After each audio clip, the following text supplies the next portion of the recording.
Donc aujourd'hui, je t'explique en 6 étapes ma procédure d'obtention de visa turc et de combien j'ai eu à dépenser pour quitter mon pays vers la Turquie. Donc si c'est ta première fois de me découvrir sur cette chaîne, moi c'est Habib, étudiant à l'université Karabük de la Turquie. Il y a de cela à peu près 7 mois. Sur cette chaîne, je te fournis du contenu sur le business en Turquie, des opportunités de voyage qui peuvent se présenter, de ma vie en Turquie en général, sur des commandes de marchandises depuis la Turquie, sur certains articles tels que le vestimentaire, la décoration turque, la vente des carreaux, bref, de beaucoup de choses. Donc vraiment, si la thématique vous intéresse déjà, n'oubliez pas de vous abonner, lâcher le gros pouce bleu et activer la cloche de notification pour ne rater aucune information. Vous êtes aussi intéressé à propos des commandes des marchandises, je mets à votre disposition l'agence H&M Travel, une agence qui travaille déjà sur ce genre de business, des opportunités de voyage aussi et qui peut vous aider à acheter votre marchandise depuis la Turquie et puis vous envoyer dans votre pays. Donc l'adresse de l'agence et toutes les informations se trouvent tout simplement en description de cette vidéo si vous êtes intéressé. Ou bien contactez-moi, moi je vais vous ramener directement vers l'agence. Donc sans plus tarder, c'est parti. Donc à titre de rappel, moi je suis un étudiant congolais qui était venu en Turquie par le biais de l'examen IOS. Donc grâce à l'examen IOS, j'avais eu accès à cette lettre d'acceptation qui était gratuite à l'université de Karabük ici en Turquie. Donc je rappelle aussi que si vous voulez obtenir une lettre d'acceptation dans une université turque, c'est pas obligé de passer un examen ou quelque chose comme ça. Vous pouvez vous inscrire directement si vous connaissez une personne qui est ici en Turquie, une agence comme H&M Travel. Personnellement, je peux vous aider à trouver une personne ou bien par le biais tout simplement de l'agence H&M Travel. Seulement, ça sera un peu coûteux par rapport à celui qui passe l'examen IOS. Donc, c'est à vous de voir quelle est l'option qui vous plaît. Bref, quand je suis arrivé pour la première fois au consulat pour la procédure de mon visa, ils m'ont demandé les documents ci-dessous. Donc le premier document, c'était le relevé de notes et l'attestation de réussite au baccalauréat légalisé à la DEC et au ministère des Affaires étrangères. Donc la légalisation à la DEC générale et au ministère des Affaires étrangères, le total m'avait fait, je crois, 12 000 francs CFA.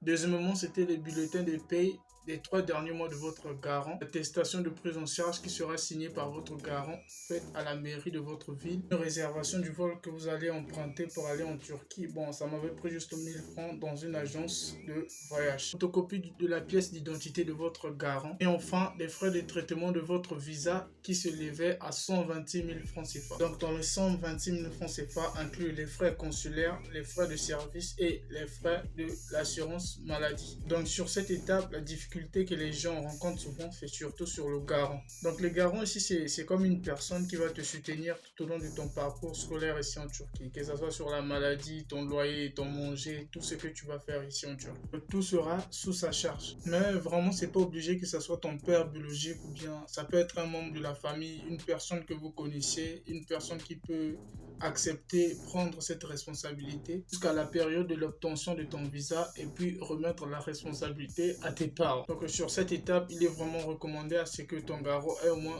3 millions dans le compte, 4, 5, 6. C'est vraiment important et nécessaire pour juste garantir l'obtention de ton visa. Mais ça sera encore plus facile si ton parent est fonctionnaire ou bien businessman avec les papiers de son business ou bien du commerce qu'il exerce. Donc moi, ma troisième étape, c'était sur l'attente, l'étape la plus difficile. Bon, disons en moyenne, pour qu'un visa sorte en Turquie, la moyenne, je peux dire, ça peut prendre un mois maximum.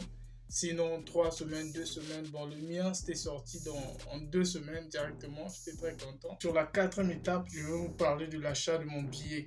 Bon, disons, après avoir obtenu mon visa, il fallait maintenant acheter le billet que j'avais réservé. Ici, le billet varie en fonction de la période. Moi, la période que j'avais acheté mon billet, c'était vraiment cher. Je peux vous montrer ici, si vous pouvez bien lire. Bon, si vous en voulez, je vais vous envoyer ça. Écrivez-moi en commentaire. Vous allez voir. Donc, j'avais eu le billet à 600 et quelques, mais c'était vraiment cher durant cette période. Tandis qu'il y a des périodes là où c'est 300 000, c'est 400 000, des fois c'est 500 000.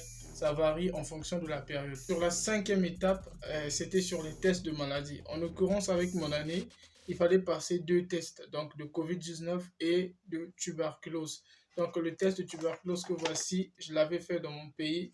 Tout simplement, je crois bien que ça m'avait coûté quelque chose de 5 000 ou quelque chose de 3 500 ou encore 7 500. Je ne m'en souviens plus trop.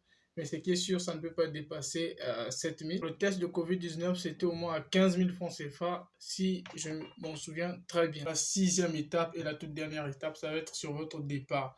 Franchement, moi, je conseille souvent aux gens de ne pas acheter les habits. Par contre, si vous voulez importer des choses telles que les trucs du pays vers la Turquie, prévoyez au moins 10 000 pour l'aéroport parce qu'on va vous taxer aussi en fonction de ça.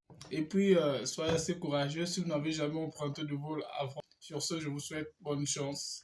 N'oubliez pas de vous abonner, activez la cloche de notification, un like, ça va faire chaud ici. Sur ce, je vous dis ciao et bonne chance à votre voyage, à votre procédure de visa.